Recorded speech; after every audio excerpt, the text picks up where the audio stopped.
বাংলাদেশের রাজধানী ঢাকা শহরের পাশ দিয়ে প্রবাহিত একটি নদী। 400 বছর আগে এই নদীর তীরেই গড়ে উঠেছিল ঢাকা শহর। একসময় বুড়িগঙ্গা ছিল স্বচ্ছ টলটলে পানি, মৃদু ঢেউয়ের তালে চলত পালতোলা নৌকা। দুই তীরের মানুষ নদীতে মাছ ধরেছে, জলজ প্রাণী বসবাস করেছে স্বাচ্ছন্দ্যে। সেই প্রাণোচ্ছল নদী অত্যাচারে অনাচারে দূষণে বিষণে এখন মৃতপ্রায়। সেই দিন আর ফিরে পাওয়া সম্ভব নয়।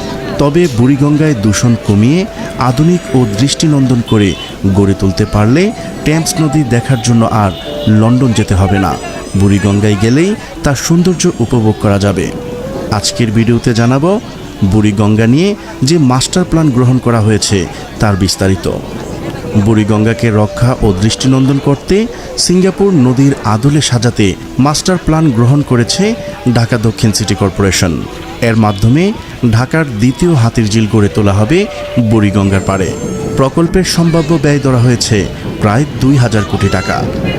জমি দখল করে বুড়িগঙ্গার দুই তীরে গড়ে তোলা হচ্ছে নতুন নতুন স্থাপনা। অন্যদিকে কলকারখানা, রাসায়নিক বর্জ্য ও রাজধানীর 1.25 কোটি মানুষের বর্জ্য পড়ে নষ্ট হয়ে ব্যবহার অনুপযোগী হয়ে পড়েছে বুড়িগঙ্গা নদীর পানি। ফলে নদীটি আজ মৃত্যুর পথে।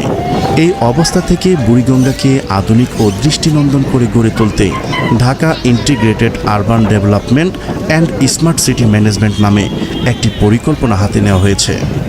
ঢাকা দক্ষিণ সিটি কর্পোরেশনের উদ্যোগে বিশ্বব্যাংক ও বাংলাদেশ মিউনিসিপ্যাল ডেভেলপমেন্ট ফান্ডের আর্থিক সহায়তায় নদীর মূল অবস্থান অটুট রেখে সিঙ্গাপুর নদীর আদলে করা হবে, আর বুড়িগঙ্গার দুই তীরে হাতিরঝিলের আদলে স্থাপনা নির্মাণ করা হবে।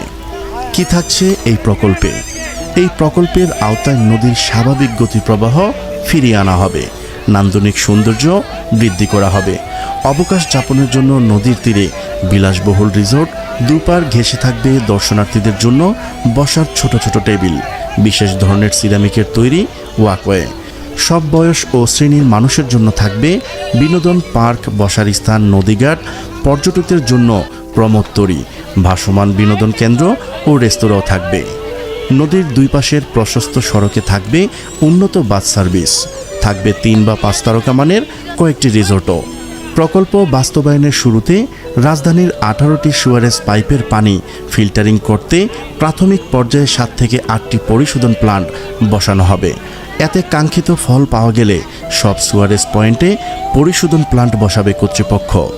নদীর পানির মান ঠিক রাখতে সিঙ্গাপুর, কোরিয়া, ভিয়েতনাম ও জাপানের অনুকরণে রাজধানীর সুয়ারেজ লাইনের পানি বুড়িগঙ্গায় পড়ার আগে তা আলাদা 3 থেকে 4টি পুকুরে রাখা হবে। প্রথম পুকুরে দূষিত পানি ফিল্টারিং হয়ে দ্বিতীয় ও তৃতীয় পুকুর হয়ে নদীতে যাবে। এই সিস্টেমে কোনো প্রকার কেমিক্যাল ছাড়া পানি স্বাভাবিক নিয়মে পরিশোধিত হয়ে বুড়িগঙ্গা নদীতে গিয়ে পড়বে। প্রিয় দর্শক,